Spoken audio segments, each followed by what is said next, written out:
আসসালামু আলাইকুম। আজ ১ মে ২০২৬ শুক্রবার। আন্তর্জাতিক শ্রমিক দিবসের শুভেচ্ছা জানিয়ে শুরু করছি চেঞ্জ টিভি প্রতিদিনের গল্প অনুষ্ঠান। দর্শক, আপনাদের সঙ্গে রয়েছে আমি জহিরুল ইসলাম টুটুল। শুরুতেই সংবাদ শিরোনাম। ভারত সরকারের বিরুদ্ধে নয়া সরকারের প্রথম অ্যাকশন, ঢাকাকে মাইনাস করল দিল্লি। আবার ইরান যুক্তরাষ্ট্র যুদ্ধের দামামা, দুর্দান্ত প্রস্তুতি ইরানের। হিজবুল্লাহ ড্রোন হামলায় ইসরায়েলি সেনা নিহত। এবার বিস্তারিত সংবাদ। শুরু হয়ে গেছে বাংলাদেশের সঙ্গে তড়িঘড়ি করে করা গোপন মার্কিন চুক্তির বাস্তবায়ন। জাতীয় পতাকাবাহী সংস্থা বিমান বাংলাদেশ এয়ারলাইন্স 10টি বোয়িং 787 ড্রিম লাইনার ও 4টি 737 ম্যাক্স উড়োজাহাজ কিনছে। বৃহস্পতিবার মার্কিন উড়োজাহাজ নির্মাতা প্রতিষ্ঠান বোয়িংয়ের এই উড়োজাহাজগুলো কিনতে চুক্তি সই করেছে বিমান বাংলাদেশ এয়ারলাইন্স। বিমান বাংলাদেশ এয়ারলাইন্সের ব্যবস্থাপনা পরিচালক ও সিইও কাইজার সোহেল আহমেদ এবং বোয়িংয়ের ভাইস প্রেসিডেন্ট পল রিঘি নিজ নিজ প্রতিষ্ঠানের পক্ষে চুক্তিপত্রে সই করেন। রাজধানীর একটি হোটেলে এই চুক্তি সই হয়। অনুষ্ঠানে প্রধান অতিথি হিসেবে উপস্থিত ছিলেন বেসামরিক বিমান পরিবহন ও পর্যটন মন্ত্রণালয়ের মন্ত্রী আফরোজা খানম। বিশেষ সম্মানিত অতিথি ছিলেন পররাষ্ট্রমন্ত্রী ডক্টর খলিলুর রহমান। বিমানের কর্মকর্তারা জানিয়েছেন, সম্ভাব্য চুক্তি মূল্য প্রায় $3.7 বিলিয়ন বা ৪৫,৪০৮ কোটি টাকা। নতুন উড়োজাহাজগুলো কবে নাগাদ বিমানের বহরে যুক্ত হতে শুরু করবে এ বিষয়ে নির্দিষ্ট করে কোনো তথ্য জানানো হয়নি। অবশ্য এর আগে বিমানের কর্মকর্তারা জানিয়েছিলেন, বোয়িংয়ের প্রস্তাব অনুযায়ী 2031 সালের নভেম্বরে উড়োজাহাজগুলোর প্রথম চালান বাংলাদেশে পৌঁছবে এবং 2035 সালের অক্টোবরে সর্বশেষ উড়োজাহাজটি বিমানকে বুঝিয়ে দেওয়া হবে। বিমানের জন্য উড়োজাহাজ কেনা নিয়ে গত 3 বছর বোয়িং ও ইউরোপ ভিত্তিক উড়োজাহাজ নির্মাতা সংস্থা এয়ারবাসের মধ্যে ব্যাপক প্রতিযোগিতা শুরু হয়। ক্ষমতাচ্যুত আওয়ামী লীগ সরকার এয়ারবাসের 10টি উড়োজাহাজ কেনার প্রাথমিক সিদ্ধান্ত নিয়েছিল, কিন্তু 2024 সালের জুলাই অভ্যুত্থানের সরকার পরিবর্তন এবং চলতি বছরে ফেব্রুয়ারিতে সাবেক অন্তর্বর্তী সরকারের মেয়াদের একেবারে শেষ দিকে বাংলাদেশ ও যুক্তরাষ্ট্রের মধ্যে পারস্পরিক শুল্ক চুক্তির ফলে পরিস্থিতি পাল্টে যায়। শুল্ক চুক্তিতে বিমানের জন্য যুক্তরাষ্ট্রে নির্মিত উড়োজাহাজ এর যন্ত্রাংশ ও সেবা ক্রয় বৃদ্ধির বিষয়টি উল্লেখ ছিল। এর অংশ হিসেবে বোয়িংয়ের সঙ্গে 14টি উড়োজাহাজ কেনার চুক্তি করল বিমান। আসামের মুখ্যমন্ত্রী হিমন্ত বিশ্ব শর্মার বাংলাদেশ বিষয়ক সাম্প্রতিক মন্তব্যকে কেন্দ্র করে আনুষ্ঠানিকভাবে প্রতিবাদ জানিয়েছে ঢাকা। 30 এপ্রিল বিকেলে ঢাকায় ভারতের ভারপ্রাপ্ত হাই কমিশনার পাওয়ান বড়াইকে পররাষ্ট্র মন্ত্রণালয়ে তলব করে একটি আনুষ্ঠানিক প্রতিবাদপত্র তুলে দেওয়া হয়েছে। পররাষ্ট্র মন্ত্রণালয়ের এক জ্যেষ্ঠ কর্মকর্তা বৃহস্পতিবার সন্ধ্যায় বিষয়টি নিশ্চিত করেছেন। মন্ত্রণালয়ের মহাপরিচালক ইরশাদ জাহানের দপ্তরে বিকেল 5টার পর ভারতীয় দূতকে ডেকে নিয়ে এই প্রতিবাদ জানানো হয়। চলতি মাসের মাঝামাঝি একটি ভারতীয় সংবাদ মাধ্যমে দেওয়া হিমন্ত বিশ্ব শর্মার সাক্ষাৎকার সরকারের দৃষ্টিগোচর হওয়ার পরই এই পদক্ষেপ নেওয়া হয়। ওই সাক্ষাৎকারে হিমন্ত বিশ্ব শর্মা বাংলাদেশ ভারত সম্পর্ক নিয়ে অবমাননাকর ও বিভ্রান্তিকর বক্তব্য দিয়েছেন বলে ঢাকার মূল্যায়ন। বিশেষত কথিত পুশব্যাক বা অবৈধ অনুপ্রবেশকারী ফেরত পাঠানো সংক্রান্ত তার দাবিকে পুরোপুরি প্রত্যাখ্যান করেছে বাংলাদেশ। ভারতীয় দূতের সঙ্গে বৈঠকে পররাষ্ট্র মন্ত্রণালয় স্পষ্ট করে জানিয়েছে, স্পর্শকাতর দ্বিপক্ষীয় ইস্যুতে তথ্য প্রমাণহীন বক্তব্য প্রকাশ্যে দেওয়া দুই প্রতিবেশী দেশের সম্পর্কের জন্য কোনোভাবেই সহায়ক নয়। যে কোনো অমীমাংসিত বিষয় আন্তর্জাতিক নিয়ম ও বিদ্যমান দ্বিপক্ষীয় কাঠামোর মাধ্যমে সমাধান করার কথাও বলা হয়েছে। একই সঙ্গে ভারতীয় রাজনৈতিক নেতাদের প্রতি আহ্বান জানানো হয়েছে, ভবিষ্যতে দুই দেশের সম্পর্ককে নেতিবাচকভাবে প্রভাবিত করতে পারে এমন মন্তব্য থেকে যেন তারা বিরত থাকেন। প্রথমবারের মতো দক্ষিণ পূর্ব এশিয়ার প্রায় 1 ডজন দেশ নিয়ে বহুপাক্ষিক সামরিক মহড়া করতে যাচ্ছে ভারত। 13 দিনের এই মহড়া তত্ত্বাবধান করবে ভারতের সেনাবাহিনী। প্রগতি শীর্ষক মহড়াটি 18 মে শুরু হয়ে শেষ হবে 31 মে। এশিয়ার 11টি দেশ এই মহড়ায় আমন্ত্রণ পেলেও তালিকায় বাংলাদেশের নাম নেই। প্রতিবেশী ঢাকাকে বাদ দিয়ে অন্যান্য দেশ নিয়ে নয়াদিল্লির আঞ্চলিক সামরিক তৎপরতা কোনো উদ্বেগের ইঙ্গিত দিচ্ছে কিনা তা নিয়ে প্রশ্ন উঠছে। টাইমস অব ইন্ডিয়া বলছে, আঞ্চলিক প্রতিরক্ষা কূটনীতিতে নতুন মাত্রা যোগ করতেই ভারত এই প্রথম বহুপাক্ষিক সামরিক মহড়া আয়োজন করতে যাচ্ছে।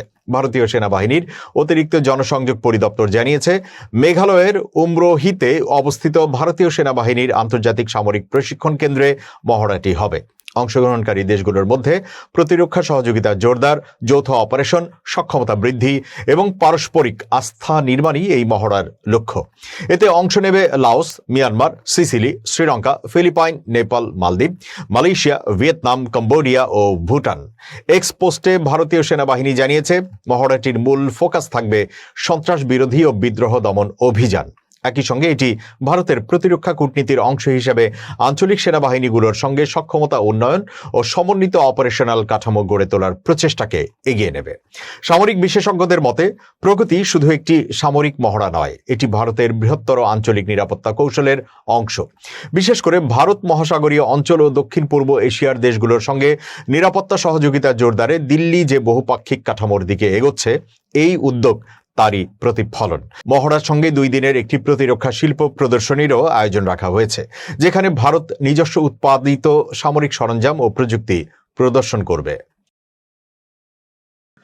আগামী ঢাকা দক্ষিণ সিটি কর্পোরেশন নির্বাচনে মেয়র পদে প্রতিদ্বন্দ্বিতা করবেন ঢাকা বিশ্ববিদ্যালয় কেন্দ্রীয় ছাত্র সংসদের বর্তমান সহসভাপতি বা ভিপি সাদিক কায়েম।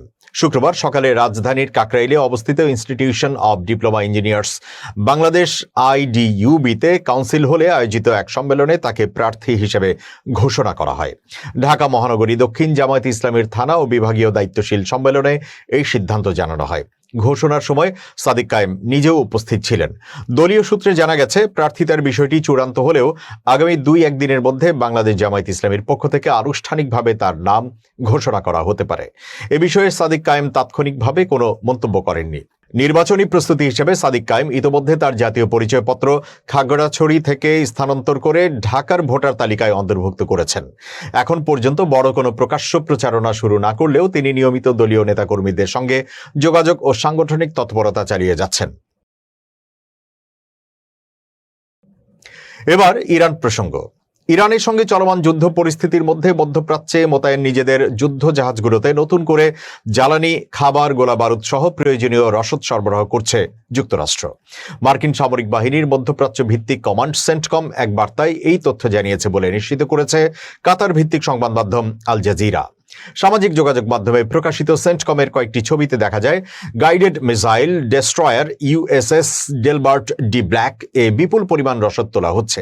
জানা গেছে, রণতরীটি বর্তমানে মধ্যপ্রাচ্যে মোতায়েন USS Abraham Lincoln career strike গ্রুপকে সহায়তা দিচ্ছে। এদিকে যুদ্ধের ব্যয় নিয়ে মার্কিন সিনেটে তথ্য দিয়েছেন পেন্টাগন প্রধান পিট হেগসেথ। তিনি জানান, ইরানের সঙ্গে সংঘাতে এখন পর্যন্ত মার্কিন সামরিক বাহিনীর প্রায় $25 বিলিয়ন ব্যয় হয়েছে। তবে বিভিন্ন সংস্থার ধারণা, প্রকৃত ব্যয়ের পরিমাণ ঘোষিত হিসাবের চেয়ে আরও অনেক বেশি হতে পারে। ইরান যুদ্ধের ভবিষ্যৎ গতিপথ এবং সম্ভাব্য বিকল্পগুলো নিয়ে পর্যালোচনার ক্ষেত্রে মার্কিন প্রেসিডেন্ট ডোনাল্ড ট্রাম্পের আসন্ন চীন সফর বড় ধরনের প্রভাবক হিসেবে কাজ করছে। আগামী 14 মে বেইজিংয়ে চীনের প্রেসিডেন্ট শি জিনপিং এর সঙ্গে একটি উচ্চ পর্যায়ের বৈঠকে বসতে যাচ্ছেন ডোনাল্ড ট্রাম্প। ধারণা করা হচ্ছে, ওই বৈঠকের প্রধান এজেন্ডা হবে ইরান ইস্যু। এদিকে মার্কিন গণমাধ্যম প্রতিবেদন করছে, মার্কিন প্রেসিডেন্টের আসন্ন চীন সফর ইরান যুদ্ধ সংক্রান্ত সিদ্ধান্ত গ্রহণের ক্ষেত্রে গুরুত্বপূর্ণ ভূমিকা পালন করতে পারে। নাম প্রকাশে অনিচ্ছুক হোয়াইট হাউসের একজন কর্মকর্তা মার্কিন গণমাধ্যম NBC-কে জানিয়েছেন, তেহরানের বিরুদ্ধে পরবর্তী পদক্ষেপ কি হবে তা নিয়ে ট্রাম্প যখন দোটানায়, ঠিক তখনই সামনে এলো তার গুরুত্বপূর্ণ চীন সফর। ইরান ইস্যুতে ট্রাম্প তার চীন সফরটিকে অন্যতম একটি প্রভাবক হিসেবে বিবেচনা করছেন।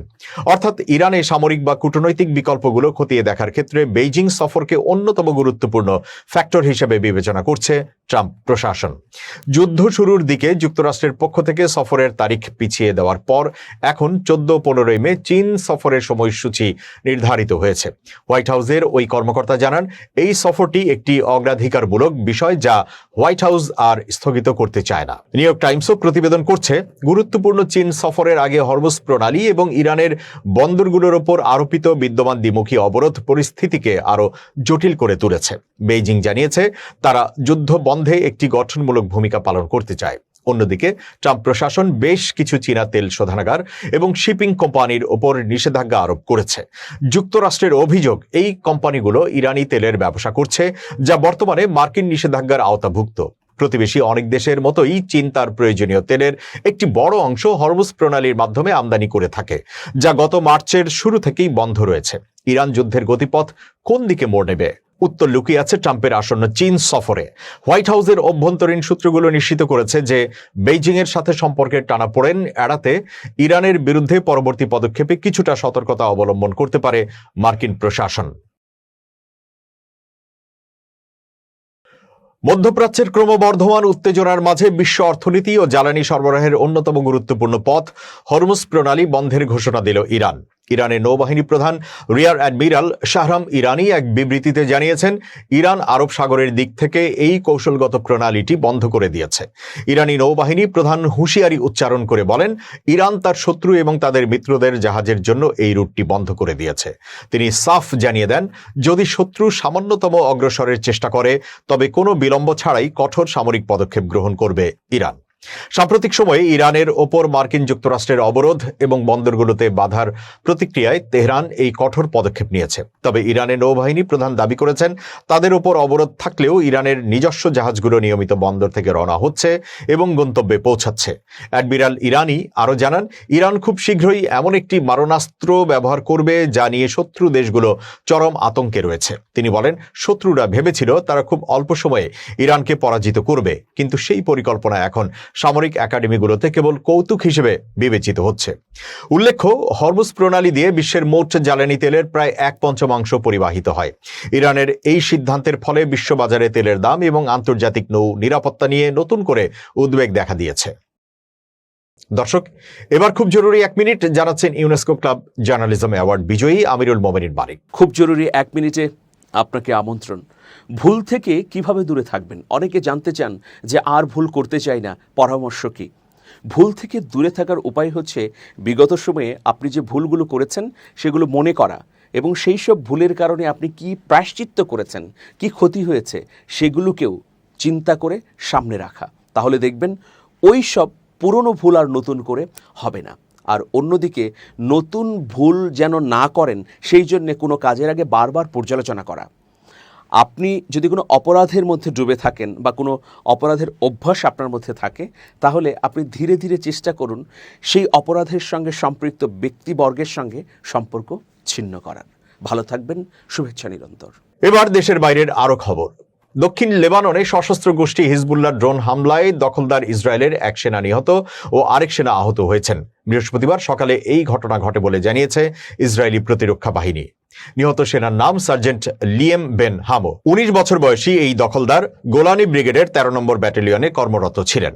ইসরায়েলি প্রতিরক্ষা বাহিনী জানিয়েছেন, লেবাননের দক্ষিণাঞ্চলের কান্তারা গ্রামে 2টি বিস্ফোরক বোঝাই ড্রোন পাঠায় হিজবুল্লাহ। এর মধ্যে একটি ড্রোন ইসরায়েলি বাহিনী ভূপাতিত করে, কিন্তু দ্বিতীয় ড্রোনটি সেনাদের পাশে গিয়ে বিস্ফোরিত হয়। এতে সার্জেন্ট লিয়েম বেন হামো প্রাণ হারান।